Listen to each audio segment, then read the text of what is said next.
కల్వకుంట్ల కవిత రాజకీయ బలం ఎంత అన్న దానిపై ఇప్పుడు విస్తృతంగా చర్చలు జరుగుతున్నాయి.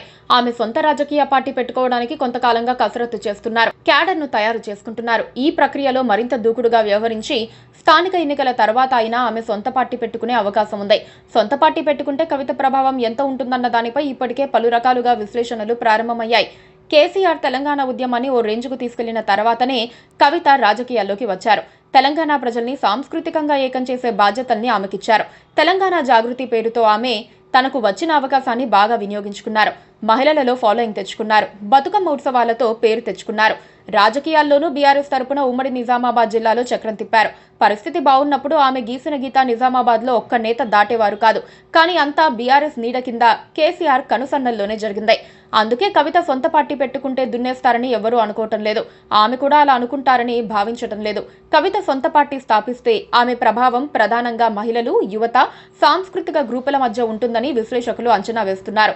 తెలంగాణ జాగృతి సంస్థ ద్వారా 8,500 మంది విద్యార్థులకు స్కిల్ ట్రైనింగ్ ఇస్తున్నారు.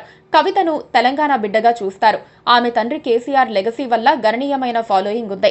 అయితే లిక్కర్ స్కామ్ కాంట్రవర్సీ వల్ల ఆమె ఇమేజ్ దెబ్బతింది.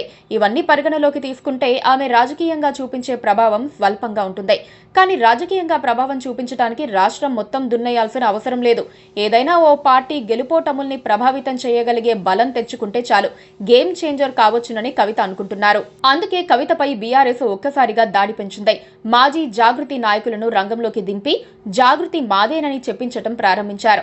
పార్టీ నేతలంతా విమర్శలు చేస్తున్నారు. ఆమెను బలహీనం చేసేందుకు ప్రయత్నిస్తున్నారు. అయితే కవితకు ఎక్కువ ప్రాధాన్యం ఇవ్వడం ద్వారా బీఆర్ఎస్ ఆమెను బలపరుస్తోందన్న అభిప్రాయం వినిపిస్తోంది. అందుకే కవితకు తక్కువ ప్రాధాన్యత ఇవ్వాలని బీఆర్ఎస్ నేతలు అనుకుంటున్నారు. అయితే కవిత తనదైన వ్యూహాలతోనే ముందుకు వెళ్తున్నారు. ఎంతమేర వర్కౌట్ అవుతుందన్నది వేచి చూడాల్సి ఉంది. Please subscribe to KTV Telugu. KTV Telugu. KTV Telugu. KTV Telugu channel.